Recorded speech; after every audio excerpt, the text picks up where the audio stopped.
Hello, everyone. My name is Amol Nirgudkar. I'm the CEO of Patient Prism, and I'm delighted to welcome my good friend Ophir Tanz, the CEO of Pearl, the hottest AI company in the dental space today, by far. In the computer vision space, in the natural language processing space, we are the hottest company. but Ophir, welcome to our live studio here at Dykema event. Thank you. Awesome to be here. I've spent a lot of time in the AI business, obviously, because I run a company in that space. But I've been fascinated by the ability for computers to read X-rays, and the field of radiology and medicine has done a great job, right, over the years. I mean, we knew this 5 years ago that the AI-driven diagnosis was more accurate or equally accurate as the radiologist, right? Yeah. And you started your career in this space way before anybody started this. Tell us a little bit about your background before you got to Pearl. What did you do? Yeah. So, prior to coming over to Pearl, I ran a computer vision oriented AI company called GumGum. And have really been operating in this space for about 16 or 17 years professionally, Wow. kind of applying AI before everybody was an AI company, and it was sort of the talk of the town. Of course, that started to change around 2010 with the advent of sort of modern neural networks and all that good stuff. But my interest in AI goes all the way back to my days at college, where I was at Carnegie Mellon. In my previous company, we applied this technology to process a lot of the known internet, the visual content, and made that available to marketers and other entities in a variety of ways. And it was at that company that we grew to be fairly large, as a couple of $1 billion in value.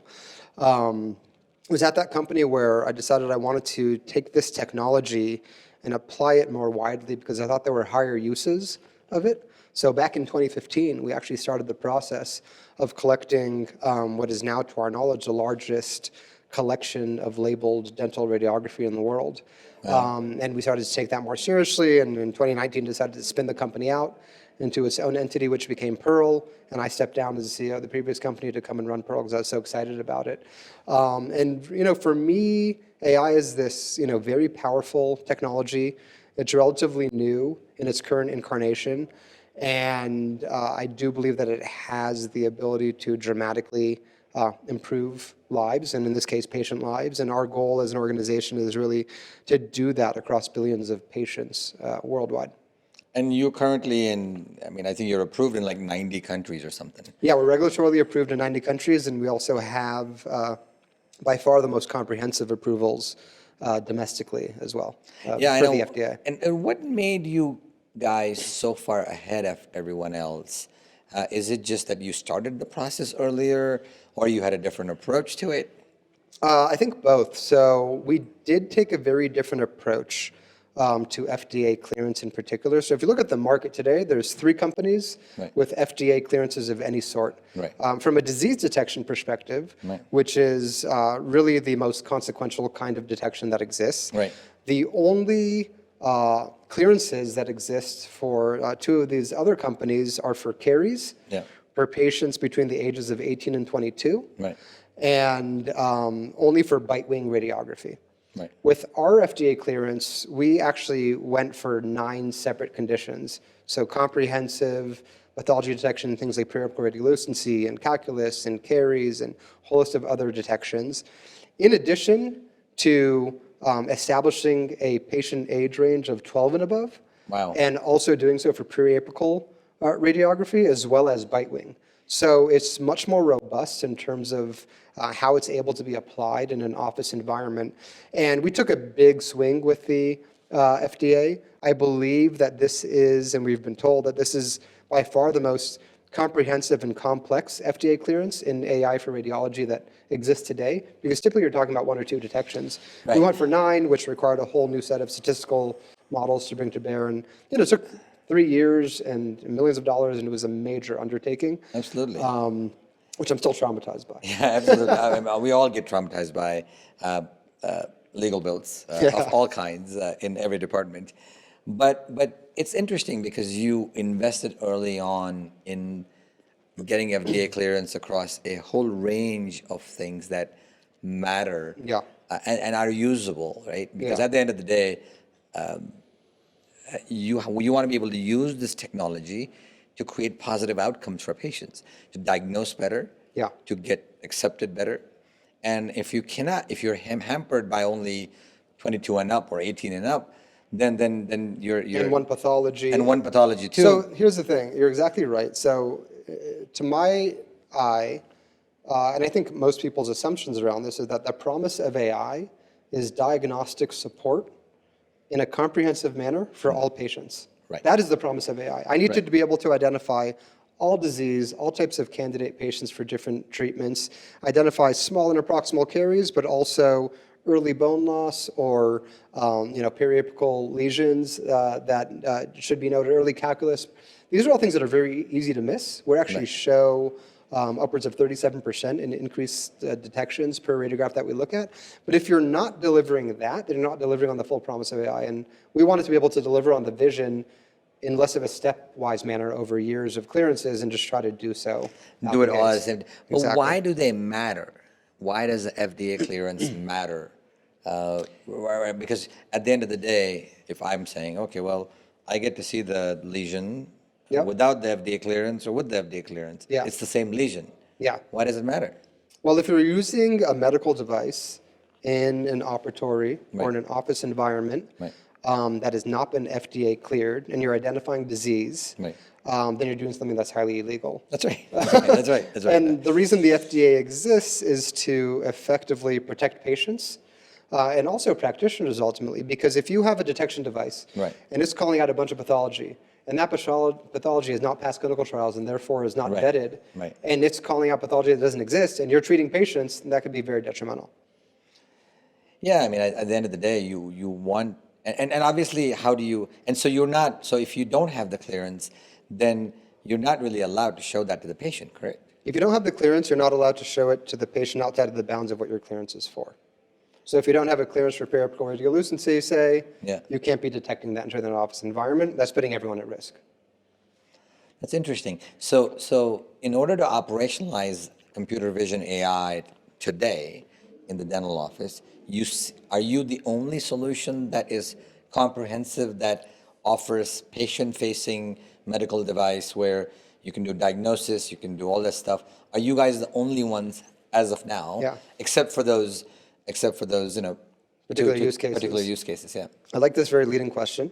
Okay. And I will say that in practicality, if you think about it, the way that I think about it, I think what most people do, is it's not really functionable to use these other solutions if you're trying to realize the full promise of AI. Correct. Because you're limited to a subset of the patients, Right. a single pathology, and a subset of the radiography. That's not really getting you to where you want to be. And Right. as you know, integrating new technology into a practice, change management, investment, you're going to do all that work for less bang for the buck, for less right? bang for the buck. The one thing that I've admired about what you guys have done, and you guys have done a great job at Sage and many other DSOs, is not just getting. I mean, we face this challenge all the time. I'm like, technology is great, you still got to get the people to use it, and you guys have really figured out ways and mechanisms through the platform itself, which gives you those funnels to kind of extract treatment that was Yeah. not accepted or missed, whatever it is. But also through customer success, you guys have figured out the perfect way to operationalize it so change management does take place. Yeah. And people see more revenues and profits in their organizations. It's a great point, and that's really where a lot of the magic happens from a product development perspective, as you know. You sort of have this core technology. Right. It's powerful, it's exciting. Right. But if you're not wrapping it appropriately and presenting it appropriately to practitioners and patients, then you have an issue because people aren't going to use it. It needs to be low touch, it needs to be high yield. And I think what we've learned over time is how to maneuver the product in a way such that it is low touch and high yield, and that we're able to really take control on our end of the change management process. So we're not burdening, say, our DSO partners with this. Right. Because we know the best practices. Right. I mean, you have to be able to take the burden on as a software company. And we have done that at Patient Yeah. Prism. We have taken the burden on because change is hard. There's lots of technology in DSOs right now. Yeah. But this is something that's so low And hanging. you need to make it easy, right? And you have to make it easy. Yeah. You have to make it easy for anybody to be able to do that.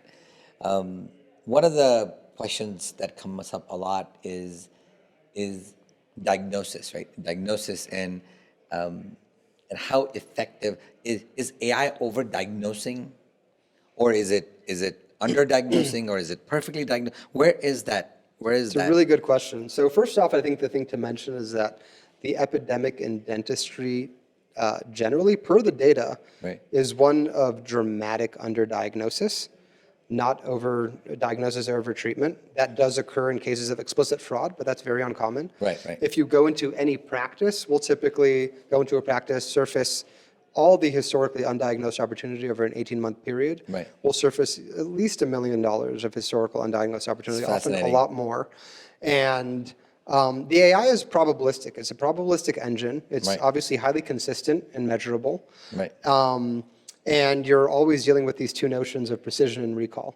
So if you want 100% recall and to never miss anything, then you are going to go down somewhat on precision. Right. And you might show some false positives and vice versa. This is also why the clinical trials exist with the FDA, Right. to show that at your particular settings and for your particular models that you've trained on, you're able to provide results that are commensurate to or much better than human level performance. Yeah, I mean, people ask me all the time. I mean, like, how accurate is it? I'm like, we're at whatever 90% Yeah. our scores are, but do you really think humans are more or less accurate? I mean, we all make mistakes, right? Yeah. We all have bad night's sleep. I could tell you just anecdotally, and you can see this on if you follow us on Instagram. Right. We're reposting dentist testimonials like every day from around the world. They're literally every day saying, "I never would have caught these interproximal caries. I did all types of treatment. I found a periapical lesion that I would have otherwise missed. Calculus spur, got this patient into perio, did 2 fillings." And they're super happy to have it. And it's not an ego thing, right? I mean, first of all, these conditions are incredibly hard to identify. Right. And when you have 12 patients in your waiting room and you want to go to lunch and everything's Absolutely. crazy, you're going to just miss things. It's very human to do that. It really has a nice unburdening effect by offering a second set of eyes to these practitioners, pointing out areas of interest, and ultimately, again, just like unburdening the practitioner because they have so much on their plate on a day-to-day basis. So you have 2 products, the practice intelligence product And the second opinion product. Both of them are marvelous. If you guys need to check them out at, I think, Hello Pearl? HelloPearl.com. HelloPearl.com. Check them out, schedule a demo, see for yourself the power and the thinking that has gone behind not just the tech, but the user experience and making it easier for you to implement this in your office. And that's the power. And as you said, the full promise of AI only comes when you are able to operationalize multiple things that the patient needs, using both type of those X-rays, right? And being able to actually deliver the full promise. You might be able to deliver a little bit of a promise, but you don't want to make an investment into something that only returns 3x or 4x. You want to return 10x, right? And the last thing is, what kind of return people are seeing? People ask me, what kind of ROI do you see in implementing Pearl? Yeah. Well, first of all, couldn't have said it better myself with regards to everything you just mentioned. And we actually just ran an ROI study. So there's 2 types of ROI. There's sort of elevation of the standard of care and treatment, which is obviously core here. Correct. But what comes with that, in this case, because undertreatment is the epidemic, is financial outcomes that are superior. Sure. We ran a case study that is actually available on our website. This was across 10 practices and one of our DSO partners. We were able to show upwards of $11,000 in incremental revenue generation per week. Oh my goodness. It's wild. So that was 3,000 restorative, 6,000 specialty, another 2,000 turning unscheduled to scheduled. And the tool retails for far less than that for the whole year. That's right. This really is a very powerful ROI-oriented tool. That's practice intelligence, where we're integrating into the PMS system as well as the imaging system, where you get the full suite of capabilities and tools. And second opinion, if you just want the sort of diagnostic support, very simple, extremely easy to deploy, you could also do that. I am fascinated. It makes me want to buy dental offices just to figure this out, right? It's so fascinating. I'm fascinated by how amazing this technology is, and I think from an investment perspective, it's literally meaningless. I mean, it really is the cost benefit analysis, and we say this all the time in Patient Prism. I'm like, really? I mean, there's the benefit is so far exceeding what, and it's not just the quantitative benefit, it's the qualitative benefit, as you rightly said, the elevation of the standard of care. As dentists and as clinicians and hygienists, all of us are in the business of giving our patients the gift of health. And I think AI, the promise of AI is not just to make you more money. The promise of AI is to make lives better. And I think there is no other company today besides Pearl that can deliver the entire promise to you as of now. Who knows, competition will come in the future. As of now, you're the only choice. And I'm delighted to know you as a friend and as somebody who has paved the way for all of us to follow in the dental AI business. You started out before we were in infancy with any of this stuff. I hadn't even heard about it. So congratulations on building the most amazing product in dentistry. Likewise, Amol, a big fan of Patient Prism and you, and really appreciate those very, very kind words. And yeah, we're really looking forward to what the future holds. I think this concept of AI in dentistry has really taken hold, as you know as well as anyone. It's become a really hot topic, which I think is great because I do think it represents a paradigm shifting moment in the category where we are going to see an elevation of the standard of care in a fundamental way. And every few decades, you would tend to see a new technology that is able to do that in a field of medicine. And I think this is the one now. So we couldn't be more excited. Thank you, sir. Thanks you.